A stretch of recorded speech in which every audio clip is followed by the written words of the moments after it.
What's good, YouTube? It's your boy Just, back again with another video. This is your one-stop shop for anime and manga. Let's get into it.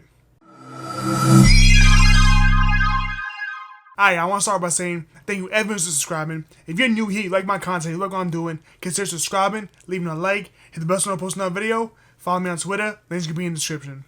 Alright, yeah, so I'm sorry this one is a little bit late, but we're going to be doing my manga haul for the month of September, and I gotta say, I know I say it all the time, I'm excited because I just love picking up manga. I love showcasing what I'm picking up each month, and I just love this hobby so much. It's so much fun to actually go out and try and complete my collections here and there and just find different things. But I do want to push it on. Stay tuned to my last thing I picked up because it's something very unique I've never really picked up before, but you guys stay tuned. So without further ado, let's get started with my September manga haul. The first thing I don't really think needs no introduction. It is Solo Leveling Volume 13. So I absolutely love Solo Leveling. I think it's one of the better, I guess webtoon series you can find. It is very basic. This is like the basic one everyone goes with. Now, we all have seen the anime. We're all blown away by how great the anime is. And I am a little sad that we're not going to get the anime, at least rumor says, until like 2028 or so. That's supposedly when they're going to start basically filming it, like actually animating it. Whatever, I have my manga, and I gotta say it's an amazing, amazing series. So if you don't know what Solo Leveling is, which is probably crazy at this point, you have the main character right here, Sung Jin Woo. He survives a double dungeon, and he ends up getting the ability to level up his power infinitely. Normally, everyone in this world, they awaken their, I guess you could say, magical abilities, and they go dungeon crawling. But once they awaken, any person can only awaken once. So because this is a new phenomenon, you know, there's people that they just awaken as E ranks. That's what they are, a little stronger than humans. But then there's people that they get lucky, they awaken as S ranks. Sung Jin Woo, he survived a double dungeon, and now he's leveling up infinitely. So he originally was an E rank, but now he gets insanely powerful, and he just keeps on going up, and there is no cap to how powerful he can get. And what I truly do love about Solo Leveling, if you've seen the anime, those first two seasons, it's not what the story is about. You're about to see what takes place, and this series by far is a great read. If you don't want to wait for the anime, definitely just pick up the manga. They are a little bit expensive. They're $20 a pop. And I don't know how long it's going to go on for. I think it may go on about 25 or so volumes. I'm just guessing. I have no clue. I'm just going by based on what I know because I've read the entirety already digitally. So I'm decided to just pick up the physicals. So if this is volume 13, from where we're at here, maybe 25, maybe less, maybe more, not exactly sure. So after that, I picked up a series that I'm absolutely falling in love with. This is by far making like one of my top mangas of all time at this point, and that's Wash It All Away Volume 3. I absolutely love Wash It All Away. I mean, this series is just so tranquil, just so chill. It gives me just Studio Ghibli vibes every time I read it. I mean, this series is so good, and it's a weird slice of life that I didn't think I was gonna like, right? Because it's so mundane. There's nothing to it. She is just a normal girl. She runs her own laundromat, and well, it's like a laundromat / dry cleaning service kind of thing. And she goes ahead and she washes everyone clothes in her little like small village or whatever. She makes house calls to the older people that can't really make it to her shop. And she's just always like trying to help out her community. You know, everyone knows her, and she's just a nice spark plug in this just little like more rural town. And it's just the most relaxing thing I've ever read. This is really honestly becoming one of my favorite just slice of life series. And normally I don't like these type of more mundane slice of lives, but this one is by far, it's incredible. And especially for whatever reason, the art should not hit as hard as it does. The artwork is amazing. This one, it's hard for me to recommend to people because you really gotta like more slow paced slice of life stuff. If you have watched a lot of the Studio Ghibli movies, you'll understand exactly what I mean once you read like the first volume, how you get like that more like like familial community vibe in like a small rural town type of thing. That's exactly how it feels. Absolutely love Wash It All Away. I can't wait to pick up the rest. I think there's gonna end up being like 10 volumes, which for me is a nice perfect sweet spot for Slice of Life series, because I don't like them to going on really too much. 10 volume is really for me like the max. I would have preferred it maybe like 5 to 6, 7, but I'm okay with 10. So speaking of Studio Ghibli, I had to pick this up. I finally got the Spirit Away comic, and it's insane. This is literally just Spirit Away in manga format, and this thing is huge. So last month I picked up Ponyo, right? That is my girl. That's her favorite Studio Ghibli movie, so I picked that up. We both love Spirit Away, so this is more for both of us. Me, I'm waiting for Howl's Moving Castle. That is my favorite Studio Ghibli. So once they release that, I'm probably gonna stop with like the Studio Ghibli editions of these manga, because for me, I really do love it, but it's all just, it's up to you, you know, right? It's just the movie in manga format. So if you've seen the movies, it's, for me, it's more of a collector's piece because I love it so much, and I love how good like they did with the art. It looks amazing. I mean, it really just looks like the movie hopped off and just went on the page. I do recommend this one if you do either like want to have like a complete collection of these. I know Viz is doing a few, so they have My Neighbor Totoro. I think they have Kiki's Delivery Service, Ponyo, and Spirit Away. I think that's all of them. If I'm not mistaken, I might be missing one or two. If you want to go ahead and collect them, they are going to look nice on the shelf because they all got that same standard like spine. You really are going to enjoy it if you just love Studio Ghibli movies, or just do like what me and my girl doing. We just getting our favorite movies. We both love Spirit Away. She got Ponyo. Now I'm going to get Howl's Moving Castle whenever that comes out. But it's a nice addition to add to your collection. And I like, you know, unique things like that where it's a different media in manga format. For me, that's just a unique thing to have. I like that. So the next thing I picked up is something that I'm more a little bittersweet. That's Deadpool Samurai Volume 3. Now, I'll be completely honest. I loved Deadpool Samurai. It was nice, 2 volumes. It was chill, and I really enjoyed it. It was basically a Deadpool comic in manga format. He just made manga references. So originally, Deadpool Samurai was only supposed to be those 2 volumes, right? So eventually, it did come back, and when it came back, it came back in a weird way, which I did really like. So it came back.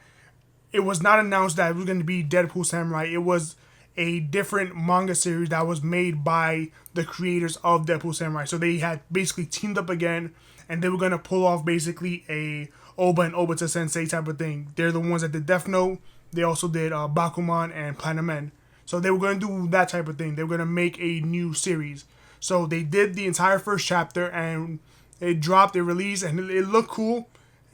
At the end of that chapter, Deadpool runs over the main character, completely obliterates him, and he's like, I'm back, sucker. It's going to be a Deadpool Samurai series, and that's where it takes off, and it's Deadpool Samurai, more chapters. I don't know what happened after chapter, I think it was 20 or 21, something like that. It basically went on indefinite hiatus, which in my head, that's essentially canceled. So it didn't even end properly. At least the first two volumes, it ended right. Like it ended in his nice own little bow. This one, it starts it up again, but it's significantly thinner than the other two because it just doesn't have enough. I don't know. I do like it for the fact that it's Deadpool Samurai and it is fun to read, but it's not necessarily finished. Now it's going to be on my shelf and it's an unfinished series. It messes with my head. So I wish it really didn't come back, if I'm being completely honest. Like 2 volumes is perfect. It's a nice little niche series. If you absolutely love Deadpool, if you like manga, you're going to enjoy it. It's not really for everyone because not everyone I heard had like good reviews about it. I liked it. I do read a good amount of Deadpool. I'm not by no means like, insane Deadpool head like that. but he is one of my favorite Marvel characters. And from the Marvel comics that I've read of Deadpool Samurai basically read essentially the same, just manga references. So if it just stood those two, I would have been fine. Having the third one, I'm not ecstatic about, but I got it nonetheless. I'm going to read it again, and maybe I'll change my mind after I reread the third volume. We'll see. So that's Deadpool Samurai Volume 3. And so then I picked up my absolute favorite slice of life, and that's Smoking Behind the Supermarket with You, Volume 5. Now, I absolutely love this series. It's so good. It's so chill. It's a weird, more adult slice of life rom-com because it follows a businessman. He's just a normal salaryman. He goes to his local convenience store after work on a hard day, and he does have kind of a crush on the cashier, right? And he ends up basically, he has a little crush on her, but he goes out to smoke, and he finds this more edgy girl, and they just start chilling and smoking, and they just relax. They actually grow to have a friendship. But this is not spoiler because this is literally like in the first chapter. Little does he know, the grunge, like rougher girl that she's, with the leather jacket, hair tied up, that's actually the cashier that he has a crush on. He just doesn't notice because she basically has her code switching personality. When she's in cashier, that's her customer service mode. That's when she's, high, nice, and bubbly. But her real personal self, she's more into the grunge. She's more into the rough exterior. So she even acts a little bit different. She talks a little bit different. So the salaryman, him being a little bit older, he doesn't recognize that that's the same person.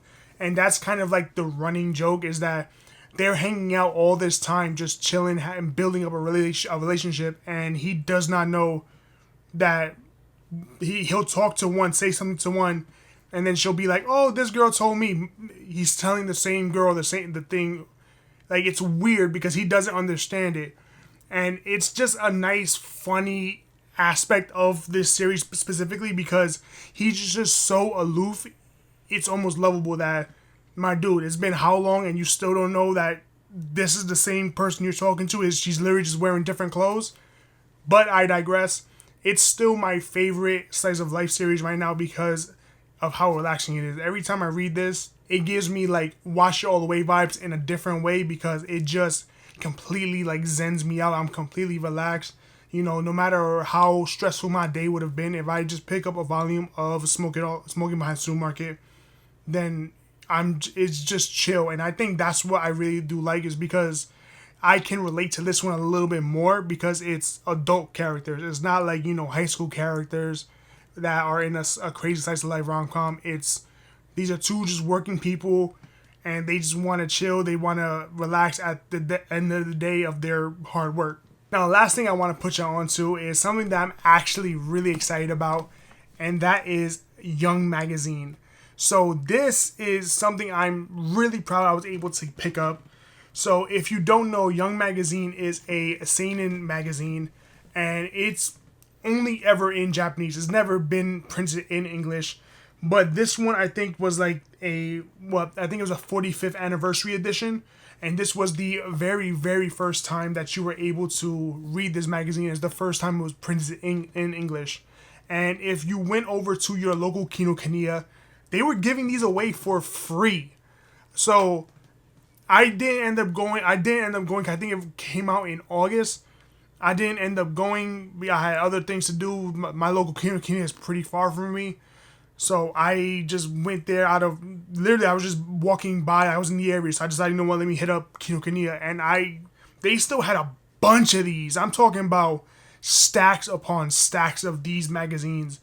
And now, I will be honest, I have not read anything in here as of yet. But I'm definitely going to read this because I absolutely love this. Now, I do have my own Shonen Jump magazines. So I did pick these up a few years ago at this point. So here's a Mashle one, and here's a Jujutsu Kaisen one. Those are in Japanese. I've had those for a few years at this point, but they're traditional in Japanese. I cannot read them. I don't read Japanese whatsoever. So to have basically a manga magazine that's in English that I can actually read, and it was free, I'm super excited to pick that up because it's insane. And I can also vote to see what I think I think you can vote and you get to help decide what series in this magazine actually gets published in English. So that's a huge like thing that I get to be a part of, because I'm definitely gonna do that. I think the deadline's in November, so I do got some time. But I haven't read anything in that magazine as of yet. But I cannot wait to just crack that open and have so much fun just actually reading manga in the form of a magazine. I never thought that that would be something I would ever be able to do. I'm super excited for that. Thank you so much to Kinokuniya. They were giving those away for free. I still cannot believe that. Normally, that probably would have been like a $20, $25 thing, because it's massive. So this is like my Shonen Jump magazine, you know, that I have. So here's one of them. This gargantuan beast is the Young magazine. I mean, you telling me this for free, and I'm able to read because it's in English? Thank you so much. I cannot wait for that. So definitely check out your local Kinokuniyas, because I think they still have them around. I think depending on which ones, you could still probably find them, and they most likely still free. They just giving these away because it's so a monumental thing. 45th anniversary, never been done before in English. I absolutely love it. I cannot wait to just read it. So that was everything that I picked up in the month of September. Now, it was more of a smaller haul, but again, what really just took it over the top for me was having Young magazine. I'm so excited. I cannot wait to read it and actually see what it's like to read manga in the form of a magazine. So that's everything that I picked up. Definitely let me know down in the comments what are some of the series that you've picked up, just in general. I love to know what type of series you guys are currently reading and just what series you're collecting. If you made it this far into the video, thank you guys so much for watching. If you're new here, you like my content, and you like what I'm doing, consider subscribing, leaving a like, and the bell so I don't post another video. Follow me on Twitter. Links gonna be in the description. This is your boy Just. I'm off this.